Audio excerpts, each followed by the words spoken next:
আসসালামু আলাইকুম। Technique easy এডুকেশনের পক্ষ থেকে তোমাদের সবাইকে আমন্ত্রণ জানাচ্ছি অষ্টম শ্রেণীর নতুন কারিকুলামের আরও নতুন একটি ইংরেজি ক্লাসে। আশা করি যে যেখানেই আছো ভালো আছো, সুস্থ আছো, টেকনিক ইজি এডুকেশনের পাশে আছো। আজকের ক্লাসে আমি হাজির হয়ে গেলাম সামিয়া আফরোজ রিদি আরও নতুন একটি পর্ব নিয়ে। আজকের পর্বে আমরা আলোচনা করব আমাদের পঞ্চম অধ্যায়ের দ্বিতীয় অংশ নিয়ে, অর্থাৎ 5.3.1 থেকে শুরু করব। তাহলে চলো দেখে নেওয়া যাক আমাদের 5.3.1 এ কি আছে। সবাই খেয়াল করো, আমাদের 5.3.1 এ বলা হচ্ছে Now read a note on ways to make a text more engaging and clearer to the readers. আচ্ছা, এখন আমরা একটা টেক্সট পড়ব যেটা পাঠকের সাথে আরো বেশি সম্পৃক্ততা করার এবং অপেক্ষাকৃত স্পষ্ট করার পন্থা সংক্রান্ত নোট। অর্থাৎ পাঠক কিভাবে আরো বেশি ভালোমতো টেক্সট বুঝতে পারবে, পাঠক কিভাবে আরো বেশি ভালোমতো টেক্সটের সাথে সম্পৃক্ত হতে পারবে, সেটাই আমরা এখন পড়ব।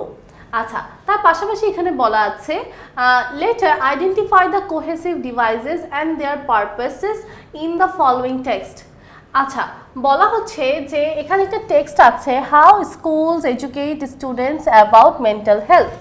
অর্থাৎ স্কুল বা বিদ্যালয়গুলো কিভাবে শিক্ষার্থীদেরকে মানসিক স্বাস্থ্য সম্পর্কে শিক্ষা দান করে, সেই টেক্সটে ব্যবহৃত কোহেসিভ ডিভাইসেস এবং সেগুলোর উদ্দেশ্য চিহ্নিত করতে বলেছে।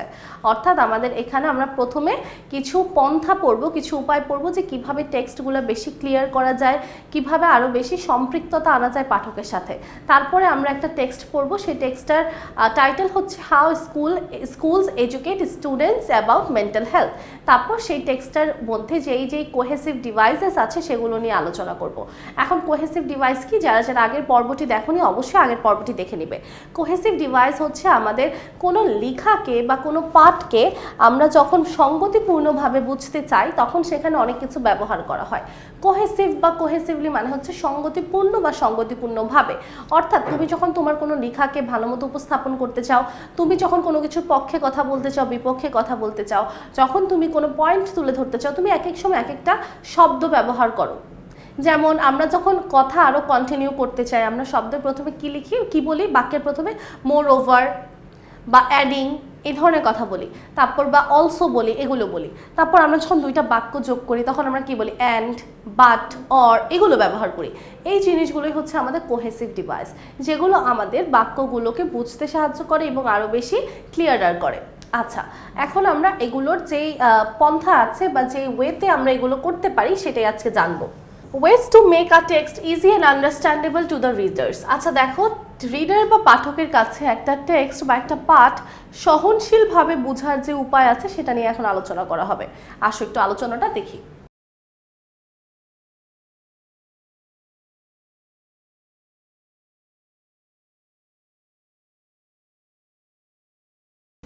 Effective communication mostly depends on the clarity of your expressions.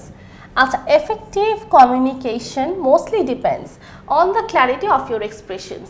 অর্থাৎ আমার যে এক্সপ্রেশন থাকবে বা আমার যে অঙ্গভঙ্গি থাকবে, আমার সেই অঙ্গভঙ্গির উপরে আসলে নির্ভর করবে যে আমার কথোপকথনটা কতটুকু প্রভাবিত হবে বা হবে না, কতটুকু কার্যকরী হবে, কতটুকু কার্যকরী হবে না। এটা সম্পূর্ণ ডিপেন্ড করছে যে ব্যক্তি কথা বলছে তার উপরে, তার এক্সপ্রেশনসের উপরে। On one way to make your ideas clearer to the readers is to use cohesive devices in your writing. অর্থাৎ আমরা যদি রিডার বা পাঠকের কাছে আমাদের লেখাটা বা আমাদের পাঠটা একদম পরিষ্কারভাবে উপস্থাপন করতে চাই, সেটার একটাই মাত্র উপায়, সেটা হচ্ছে কোহেসিভ ডিভাইস ব্যবহার করা বা সঙ্গতিপূর্ণ কিছু ডিভাইস ব্যবহার করা ইন ইয়োর রাইটিং, নিজের লেখার সময়।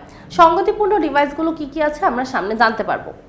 Now let's explore what cohesive devices refer and how they work in a text. এখন চলো কিভাবে কোহেসিভ ডিভাইসগুলো কাজ করে এবং সেগুলো আমাদের টেক্সটে কিভাবে আছে সেগুলো সম্পর্কে আমরা জানব। Cohesive devices. Cohesive devices are words and phrases that connect ideas among different parts of a text. আচ্ছা, কোহেসিভ ডিভাইস বলতে কি বোঝায় দেখো তো। কোহেসিভ ডিভাইস হচ্ছে এমন কিছু শব্দ বা এমন কিছু ফ্রেজ, বাক্যাংশ দ্যাট কানেক্ট, যেটা সংযুক্ত করে ideas among different parts of a text. অর্থাৎ একই টেক্সটের মধ্যে ভিন্ন ভিন্ন অংশ থাকতে পারে, দুইটা সেন্টেন্স থাকতে পারে, একই সেন্টেন্সের মধ্যেও আমাদের কিছু শব্দকে যোগ করা লাগতে পারে। তো শব্দ যোগ করার ক্ষেত্রে বা বিভিন্ন আইডিয়াসগুলো বোঝার ক্ষেত্রে বা বিভিন্ন সেন্টেন্সগুলো যুক্ত করার ক্ষেত্রে আমাদের এই কোহেসিভ ডিভাইসগুলো ব্যবহার করতে হয়। এগুলো হতে পারে কোনো শব্দ বা হতে পারে কোনো বাক্যাংশ। আচ্ছা, if you read any text carefully, তুমি যদি যে কোনো পাঠ একদম মনোযোগ সহকারে পড়ো, you will notice ideas that are already there in the text. তুমি খেয়াল করবে যে একটা টেক্সটের মধ্যে অলরেডি আইডিয়াসগুলো দেয়া থাকে, but sometimes they remain isolated. কিন্তু এই আইডিয়াসগুলো কি থাকে? আইসোলেটেড বা একাকী অবস্থায় থাকে, অর্থাৎ এই আইডিয়াসগুলোকে আমরা ভালো মতো বুঝতে পারি না। The cohesive devices connect those ideas with each other and help the readers understand what the writers is saying in the text. বলা হচ্ছে যে আমাদের এই ধরনের আইডিয়াসগুলো থাকে, বাট আইডিয়াসগুলো আইসোলেটেড থাকে বা এমন অবস্থায় থাকে যে আমরা ভালো মতো বুঝতে পারি না। কিন্তু যখন কোহেসিভ ডিভাইস দিয়ে এগুলোকে কানেক্ট বা যুক্ত করা হয়, তখন আইডিয়াসগুলো আমরা বুঝতে পারি এবং পাঠকরাও খুব সহজে আইডিয়াসগুলো বুঝতে পারে যে লেখক কি বলতে চাচ্ছে। So the sole purpose of using cohesive devices is to build an interrelationship among sentences or paragraphs and give a logical progression to the text. আচ্ছা, এখানে কি বলছে একটু দেখো। এখানে বলা হচ্ছে যে এই দ্য সোল পারপাস, মানে প্রধান যে উদ্দেশ্য আমাদের এই কোহেসিভ ডিভাইস ব্যবহার করার, সেটা হচ্ছে to build an inter relationship among sentences or paragraphs, অর্থাৎ প্যারাগ্রাফসের মধ্যে বা সেন্টেন্স বাক্যের মধ্যে একটা আন্তঃসম্পর্ক তৈরি করাই হচ্ছে কোহেসিভ ডিভাইসগুলোর উদ্দেশ্য।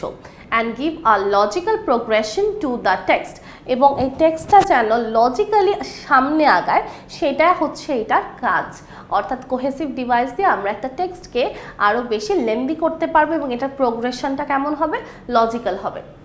দেখো এখানে কিন্তু পুরোটা বাংলাও দেওয়া আছে, আমি যা যা বলেছি এখানে সেটাই বলা আছে যে কোহেসিভ ডিভাইস ব্যবহারের একমাত্র উদ্দেশ্য সেন্টেন্স অথবা প্যারাগ্রাফগুলোর মধ্যে আন্তঃসম্পর্ক গড়ে তোলা এবং টেক্সটটিকে একটি যৌক্তিক অগ্রগতি দেয়া, যৌক্তিক অগ্রগতি দেয়া। আচ্ছা, for example read the following sentence. উদাহরণের জন্য আমরা নিচের বাক্যটি পড়ব। Kobita's friend is a great swimmer and she couldn't cross this small distance yesterday. Kobita's friend is a great swimmer. কবিতার বান্ধবী একজন ভালো সাঁতারু, and she couldn't cross this small distance yesterday, কিন্তু সে কি করতে পারেনি? এই ক্ষুদ্র দূরত্বটি গতকালকে এটা ক্রস করতে পারেনি বা কাটিয়ে উঠতে পারেনি, অর্থাৎ সে সাঁতার কেটে এই ক্ষুদ্র দূরত্বটা অতিক্রম করতে পারেনি। এটাই তো আমরা বুঝতে পারছি। আচ্ছা, এখন এখানে একটা কনফিউশন আছে। কনফিউশনটা হচ্ছে কবিতাস ফ্রেন্ড বলেছে প্রথমে, তাই না? দেখো, as a reader aren't you confused? একজন পাঠক হিসেবে তুমি কি কনফিউজড না? Definitely you are. অবশ্যই তুমি confuse, because the first information that you have got is Kobita's friend is a great swimmer. কারণ আমরা প্রথমেই যে তথ্যটা পেয়েছি সেটা হচ্ছে যে কবিতার বান্ধবী একজন ভালো সাঁতারু। The writer has used and to tell the second idea. দেখো রাইটার কি করেছে? অ্যান্ড ব্যবহার করে তার সেকেন্ড আইডিয়াটা ব্যবহার বলেছে। দেখো অ্যান্ড ব্যবহার করেছে মাঝখানে একটা। So you are expecting a similar idea like, দেখো কবিতা's friend is a great swimmer, কবিতার বান্ধবী কি একজন ভালো সাঁতারু, কিন্তু সে গতকালকে কি করতে পারেনি? সাঁতার কাটতে পারেনি। আমরা তখন কি বলি? কিন্তু বলি, তাই না? কিন্তু মানে কি? তাহলে এখানে বাট আসার কথা, তাই না? বাট আমরা কি বলতেছি? কবিতার বান্ধবী একজন ভালো সাঁতারু এবং সে গতকালকে সাঁতার কাটতে পারেনি। জিনিসটা কি এবং হবে না কিন্তু হবে? আমি যদি এরকম বলি যে আমি অনেক ভালো রান্না করি কিন্তু আমি অনেক ভালো রান্না করি এবং আমার রান্না ভালো হয় না, এটা কি সেন্স মেক করবে? নাকি আমি এটা বলবো যে আমি অনেক ভালো রান্না করি কিন্তু গতকালকে আমার রান্না ভালো হয়নি? এইটা হচ্ছে একটা সেন্স মেক করে। তাহলে এখানে অ্যান্ডের জায়গায় যদি আমরা বাট দিতাম তাহলে আমাদের এটাতে কোনো কনফিউশন থাকতো না, বাট এখানে অ্যান্ড যে কোহেসিভ ডিভাইসটা আমরা ব্যবহার করেছি এটা হচ্ছে ভুল। এখানে আমরা বলতে পারতাম maybe she will easily cross a small distance, but the writer has just written the opposite, that she couldn't cross this small distance yesterday. যেটা আমি মাত্র বললাম ঠিক সেটাই বলা আছে। Here the use of cohesive device and makes you confused and eventually you have failed to understand the meaning of the text. এই and ডিভাইসটাই হচ্ছে আমাদের কি করেছে? পাঠটা বুঝতে কষ্টকর একটা এটা সমস্যা হয়েছে এবং এখানে আমরা ইভেনচুয়ালি মানে ফলস্বরূপ কি হয়েছে? আমরা পুরো টেক্সটটাই কিছু বুঝতে পারিনি। But by using the appropriate cohesive devices, কিন্তু আমরা যদি সঠিক cohesive device ব্যবহার করি, we can connect the ideas and make the meaning clear to the readers. আমরা কি করতে পারবো? আমরা সহজে এই আইডিয়াসগুলো বা চিন্তাধারাগুলো একত্রিত করতে পারবো এবং আমরা এই আমাদের ধারণাগুলো খুব সুন্দরভাবে উপস্থাপন করতে পারবো। The text can be written in following way. আচ্ছা, আমাদের টেক্সটটা কিভাবে লেখা যেতে পারে? নিচের উপায়ে লেখা যেতে পারে। ক্যান বি রিরিটেন বলা আছে ইন দ্য ফলোয়িং ওয়ে। দেখো আমরা কি বলবো, নর্মালি সাধারণত my friend is a great swimmer, আমার ফ্রেন্ড বা আমার বন্ধু বা বান্ধবী খুব ভালো একজন সাঁতারু। এখানে আমরা অ্যান্ডের জায়গায় কি লিখবো, বাট লিখবো। But yesterday she fail to cross this small distance, কিন্তু গতকালকে সে এই স্মল ডিস্টেন্সটি অতিক্রম করতে ব্যর্থ হয়, আমরা এখানে বাট লিখবো। Now you have use normally, দেখো আমরা এখানে বাক্যের শুরুতে নর্মালি ব্যবহার করেছি, অ্যান্ড বাট ব্যবহার করেছি বাক্যের মাঝখানে। It makes sense to the readers, এবং এটা হচ্ছে পাঠকের কাছে কেমন, পাঠকের কাছে সঙ্গতিপূর্ণ। So it is the appropriate use of cohesive devices that convey the correct meaning to the readers. তাহলে এটাই হচ্ছে অ্যাপ্রোপ্রিয়েট ইউজ অফ, অর্থাৎ সঠিকভাবে আমরা এইভাবে কোহেসিভ ডিভাইস যদি ব্যবহার করি তাহলে সঠিক অর্থটা পাঠকরা ইজিলি বুঝতে পারবে। তাই সঠিক অর্থ বুঝতে হলে আমাদের সঠিক কোহেসিভ ডিভাইস ব্যবহার করতে হবে। In English grammar, there are different kinds of cohesive devices. Here, 3 of them are written for you. আমাদের ইংরেজি গ্রামারে অনেকগুলো কোহেসিভ ডিভাইস আছে, তার মধ্যে 3টা কোহেসিভ ডিভাইস নিচে লিখে দেওয়া আছে, আমরা সেগুলো সম্পর্কে জানব। নাম্বার 1 হচ্ছে ইউজিং প্রোনাউন্স। আমরা এখানে প্রোনাউন্স ব্যবহার করব। আমরা প্রোনাউন্স সম্পর্কে কম বেশি সবাই জানি। নাউনের পরিবর্তে যেগুলো ব্যবহার করা হয় সেগুলো হচ্ছে প্রোনাউন, এবং প্রোনাউনের অনেকগুলো ক্যাটাগরিজ আছে। আমরা প্রোনাউনকে অনেকগুলো ভাগে ভাগ করতে পারি। এখন এখানে সেই প্রোনাউন্সগুলোর কথাই বলা হচ্ছে যে if you use pronouns to refer the previously mention nouns you can make a text sound better and easy to follow. বলা হচ্ছে যে ইংরেজি গ্রামারে আমাদের যে কোহেসিভ ডিভাইসগুলো আছে তার মধ্যে আমাদের প্রোনাউন একটা। আমরা নাউনের পরিবর্তে প্রোনাউন ব্যবহার করলে টেক্সটটি কী হবে, আরও সুন্দর এবং আকর্ষণীয় হবে, এবং বারবার রিপিটেশন আসবে না। যেমন আমরা যদি একই সেন্টেন্সে বারবার নাম বলি, যেমন Raju is a good boy, Raju reads in class 5, Raju lives with his family, Raju lives in Dhaka, আমরা বারবার রাজু না বলে এখানে রাজুর জায়গায় আমরা যদি প্রোনাউন হিসেবে হি ব্যবহার করি তাহলে টেক্সটটা আরও বেশি সুন্দর এবং আকর্ষণীয় হয়ে উঠবে। এখানে এক্সাম্পল আছে, দেখো, I would like to thank my friends. Without them, I wouldn't do it properly. Here the pronoun they is used to refer to the previously mentioned noun my friend. দেখো, I would like to thank my friend, আমি আমার বন্ধুদেরকে ধন্যবাদ জানাতে পছন্দ করব। এখানে without them I wouldn't do it properly, এখানে them বলতে কাদের বোঝাচ্ছে, ফ্রেন্ডদেরকে বোঝাচ্ছে। তাহলে এই নাউনটার পরিবর্তে আমরা এই them প্রোনাউনটা ব্যবহার করেছি, এবং এটাই কি করেছে, আমাদের টেক্সটটাকে আরও বেশি ইজি করেছে পাঠকদের কাছে বুঝতে। অর্থাৎ পাঠকরা খুব সহজেই এটা বুঝতে পেরেছে যে কাকে নির্দেশ করছে, ফ্রেন্ডসদেরকে নাকি অন্য কাউকে। তারপর আছে বাই ইউজিং কনজাংশনস। আচ্ছা, কনজাংশনস গুলো কি, আর আমাদের এখানে কনজাংশনস আছে, দেখো 2 নম্বরে আছে ইউজিং কনজাংশন, আর 3 নম্বরে আছে ইউজিং কানেক্টরস। আমরা অনেকে কনজাংশন আর কানেক্টরসকে সেম বলি এবং আমরা মনে করি এই দুইটা একই জিনিস, বাট না, এটা হচ্ছে আমাদের জীবনের সবচেয়ে বড় একটা ভুল ধারণা। ঠিক আছে, কনজাংশন আর কানেক্টরস এক জিনিস না। আমি একটু বলি, খেয়াল করো, কনজাংশনসগুলো কোথায় থাকে। কনজাংশনসগুলো আমাদের 2টা ক্লজের মাঝখানে থাকে। সে আমাদের কনজাংশন কয় ধরনের সেটা যদি আমরা চিন্তা করি তাহলে কিন্তু ধারণা অনেক ক্লিয়ার হয়ে যাবে। আমাদের কনজাংশন অনেকে বলে 4 ধরনের, অনেকের বলে 3 ধরনের। 3 ধরনের যদি আমরা বলি সেটা আছে কি কি, কোঅর্ডিনেটিং, তারপর সাবঅর্ডিনেটিং এবং কোরিলেটিভ। সাবঅর্ডিনেটিং, কোঅর্ডিনেটিং, তারপর কোরিলেটিভ, এই কনজাংশনসগুলোর ব্যবহার হচ্ছে আমাদের বাক্যের মাঝখানে ব্যবহার করা হয়, বা 2টা ক্লজের মাঝখানে ব্যবহার করা হয়, এবং 2টা ক্লজের মাঝখানে ব্যবহার করে সেই 2টা সেন্টেন্সকে যুক্ত করা হয়।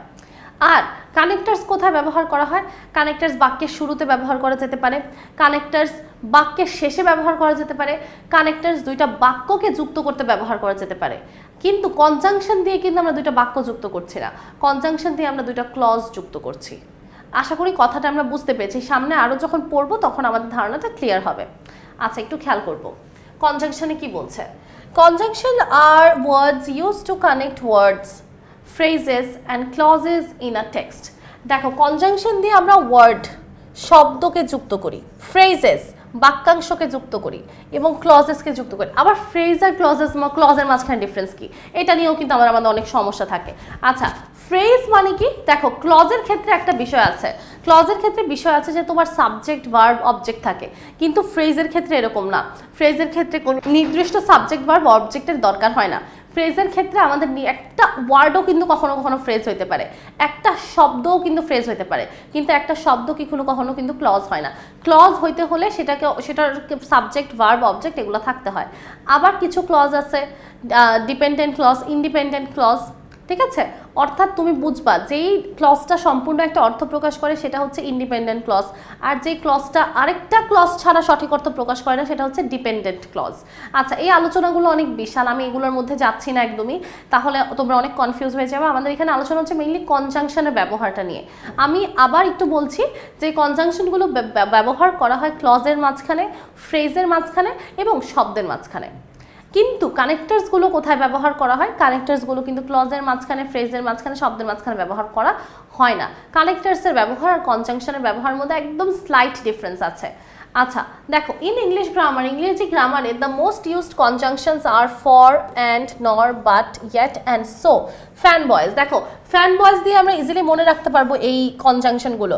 এফ, ফ্যানের এফ এ হচ্ছে ফর, এতে হচ্ছে অ্যান্ড, এন এ হচ্ছে নর, বিতে হচ্ছে বাট, ওতে কি, ওতে হচ্ছে অর, ওয়াই এ হচ্ছে ইয়েট এবং এস এ হচ্ছে সো।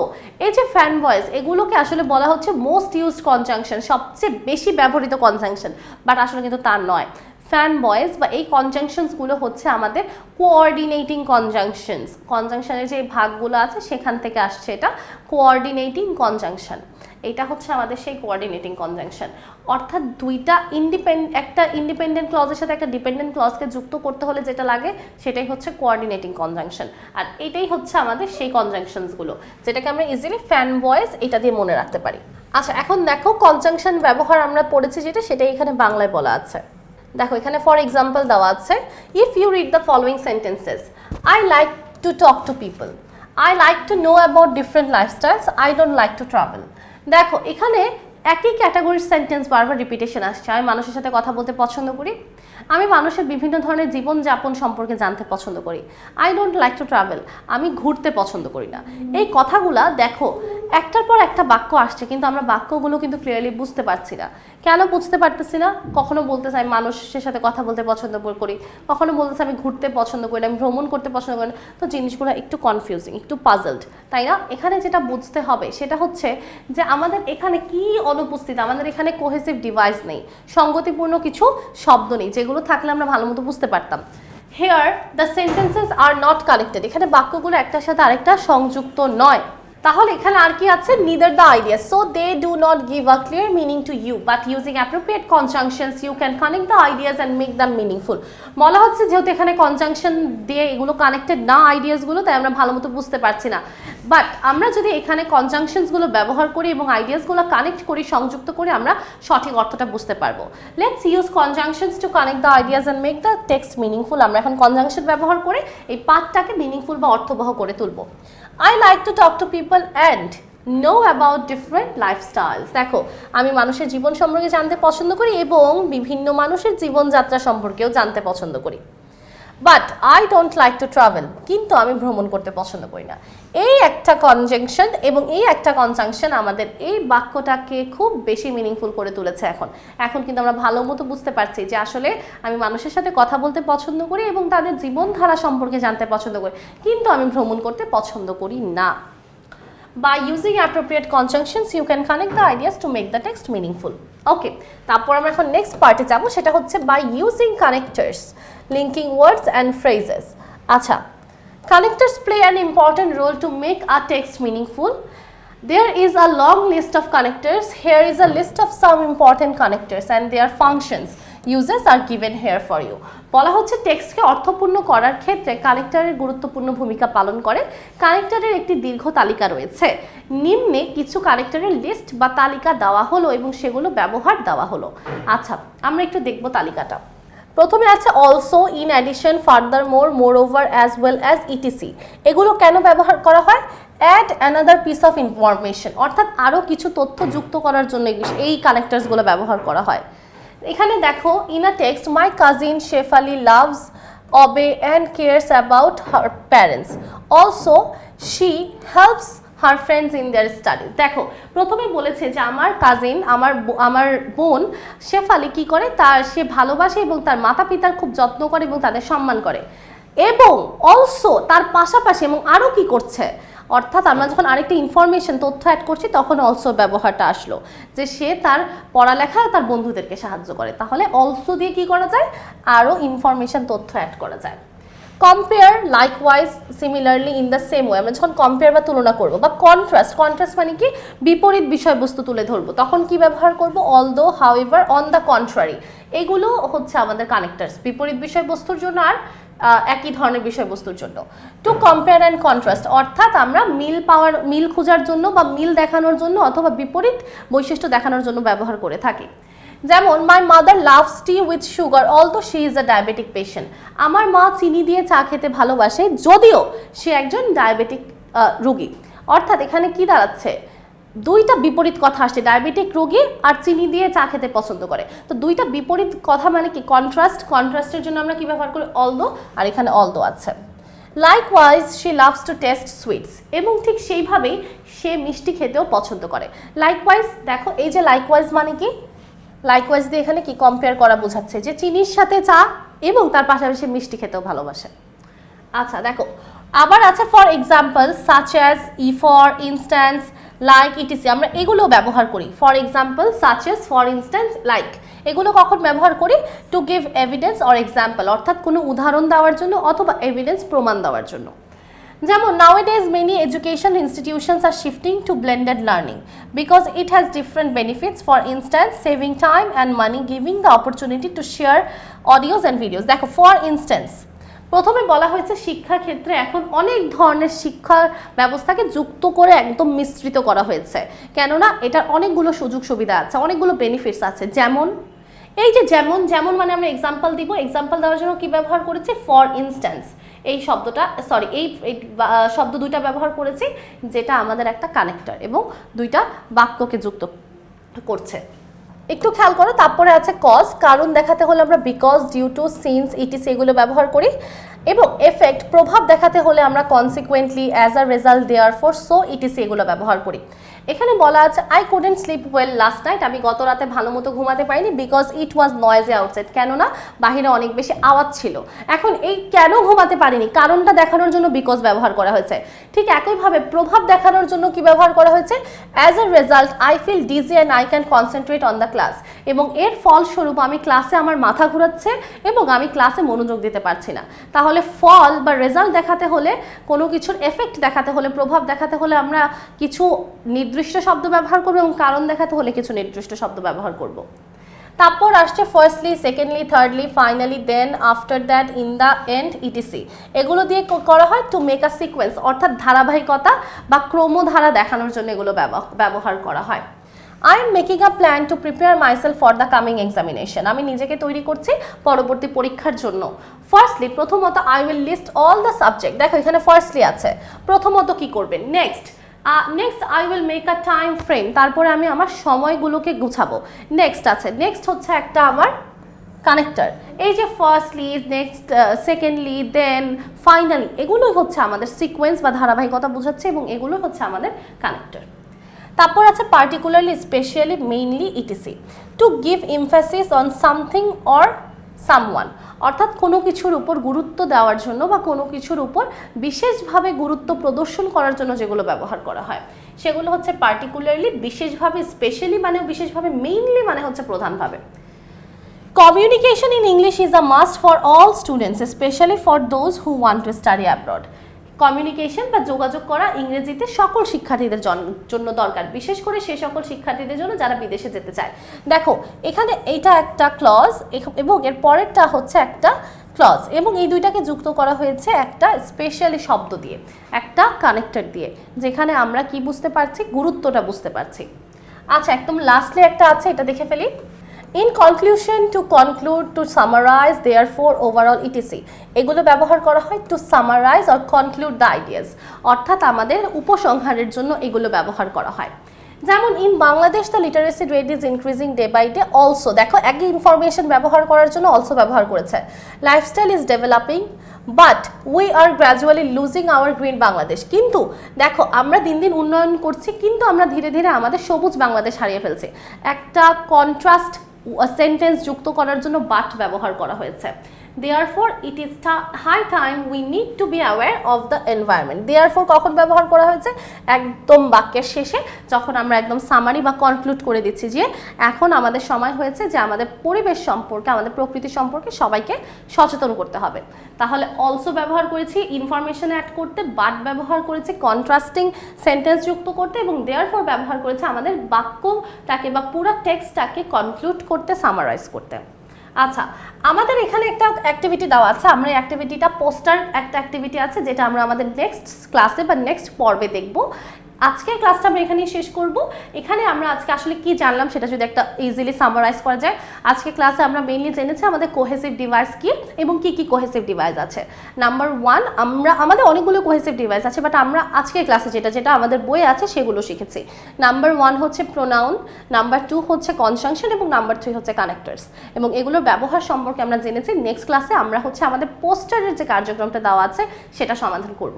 তাহলে আজকের ক্লাসটিতে সম্পূর্ণভাবে উপস্থিত থাকার জন্য তোমাদের সবাইকে অনেক অনেক ধন্যবাদ। পরবর্তী ক্লাসের আমন্ত্রণ জানিয়ে বিদায় নিচ্ছি। ততদিন পর্যন্ত সবাই সুস্থ থাকো, সুন্দর থাকো, টেকনিক ইজি এডুকেশনের পাশেই থাকো। আসসালামু আলাইকুম।